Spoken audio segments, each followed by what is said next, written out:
Baik, kita lanjutkan untuk materi berikutnya tentang hukum membagi harta warisan. Nah, dalam hal ini eh, mungkin Anda sudah baca di materinya bahwa pembagian harta warisan ini menjadi bahasan khusus dalam syariat Islam yang mana eh, agar terciptanya sebuah kemaslahatan dalam hidup, maka ada aturan Islam yang membahas diantaranya adalah bahasan tentang mewaris. Sedikit saya jelaskan bahwa pembagian harta warisan ini ada dua cara. Yang pertama, harta warisan ini dibagikan sesuai dengan ketentuan ajaran Islam. Jadi sesuai dengan ketentuan, bagaimana ketentuannya nanti kita bahas berikutnya. Kemudian yang keduanya, untuk cara membagikan harta warisan ini bisa nggak tidak mengikuti hukum Islam? Boleh. Jadi tidak mengikuti hukum, contohnya seorang ini mendapatkan bagian setengah seharusnya gitu, tapi karena sesuatu hal dia hanya mendapatkan bagian 1/4 misalnya, itu boleh nggak? Nah, dalam hal ini mungkin boleh.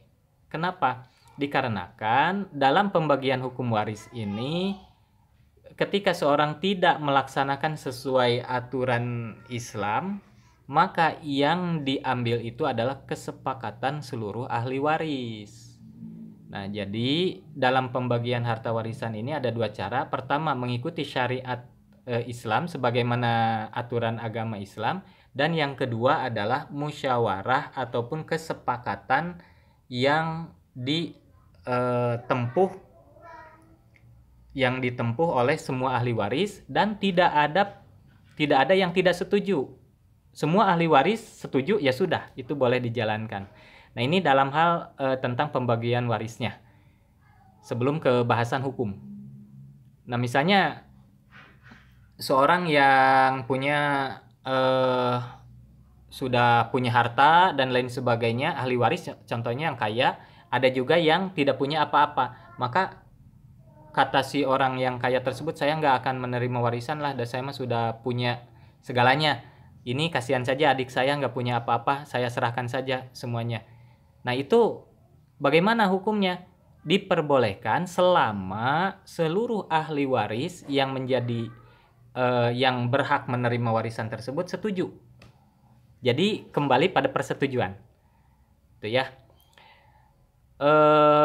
Kita langsung ke hukum membagi harta warisan. Seorang muslim dituntut menjalankan syariat Islam sesuai dengan apa yang digariskan Al-Qur'an. Nah, artinya pada dasarnya karena ada perintah, sesuatu hal itu menjadi wajib. Artinya wajib. Tetapi wajib ini nanti ada bagian-bagiannya.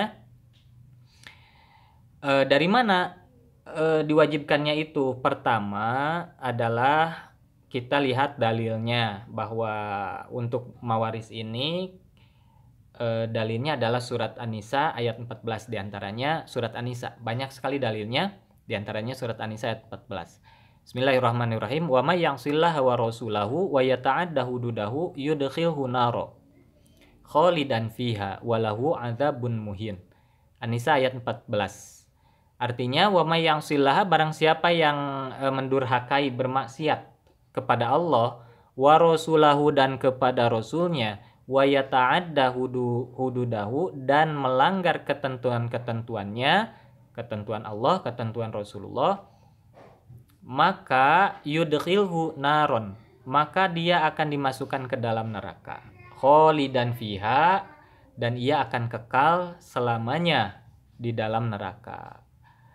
Walahu, dan baginya, adzabun muhinun, siksa yang sangat pedih atau yang sangat menghinakan. Kemudian Rasulullah juga bersabda, aqsimul mala baina ahlil faraidi ala kitabillahi, rawahu Muslim wa Abu Dawud. Artinya, aqsimul mala, bagikanlah harta warisan itu, baina ahlil faraidi, antara ahli waris, ala kitabillahi, sesuai dengan aturan Allah. Nah, ini adalah perintah dari Rasulullah. Nah, walaupun pada dasarnya tadi sudah saya jelaskan bahwa pembagian hukum waris ini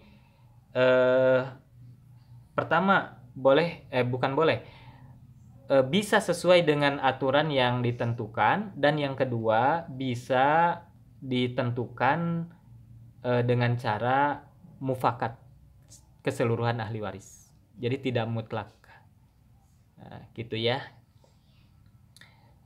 Kemudian kita lanjutkan hal-hal yang harus dilakukan sebelum harta warisan ini dibagikan. Ini biar videonya tidak terlalu panjang. Beberapa hal yang harus dilakukan, yang pertama adalah ketika seorang meninggal dunia, maka harta si peninggalannya itu sebelum dibagikan apa dulu nih yang harus diprioritaskan, dan boleh diambil hartanya itu apa dulu. Pertama adalah zakat. Nah, kalau misalnya seorang yang meninggal itu belum membayar zakat, maka harus dibayarkan dulu. Dan kita tahu bahwa zakat itu ada dua, ada zakat fitrah, ada zakat mal atau zakat harta. Nah, ini keduanya. Kalau dia punya utang zakat. Yang kedua adalah belanja. Yang dimaksud belanja di sini adalah biaya yang dikeluarkan untuk pengurusan jenazah. Misalnya membeli kain kafan, upah menggali kuburan, dan lain sebagainya. Nah, ini belanja ini adalah maksudnya sesuatu hal yang memang digunakan untuk kepengurusan jenazah tersebut. Kemudian yang ketiga, bayarkan hutangnya. Jadi sebelum harta dibagikan ke ahli waris, kita harus tanya dulu kepada orang-orang yang terbiasa mungkin berhubungan dengan si jenazah atau orang yang sebelum meninggalnya, apakah punya utang nggak? Silahkan, biasanya kan begitu. Kalau orang meninggal sebelum disolatkan ditanya dulu, atau diserahkan dulu utangnya kepada ahli waris.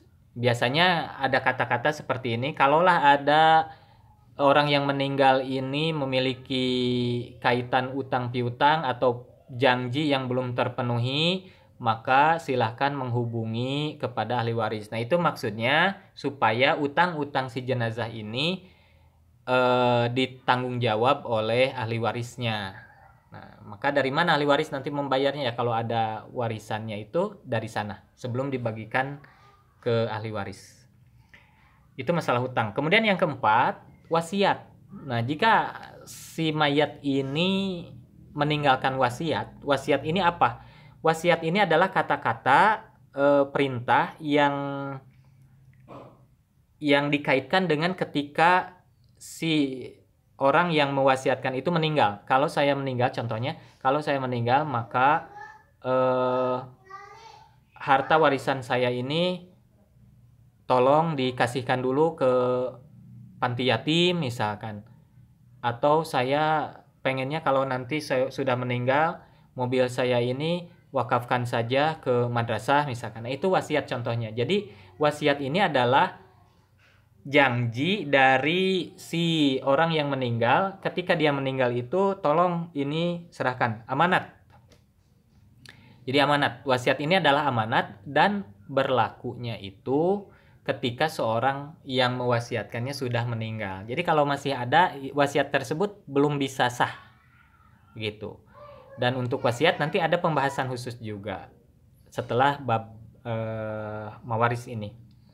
Jadi kembali ke tadi bahwa hal-hal yang dilakukan sebelum harta warisan dibagikan, pertama bayarkan dulu zakatnya, yang kedua belanja, yang ketiga bayarkan hutang, dan yang keempat bayarkan wasiatnya atau tunaikan wasiatnya. Apabila keempat hak tersebut sudah dipenuhi, diselesaikan, maka harta warisan selebihnya, sisanya itu baru boleh dibagikan kepada ahli waris yang berhak menerimanya.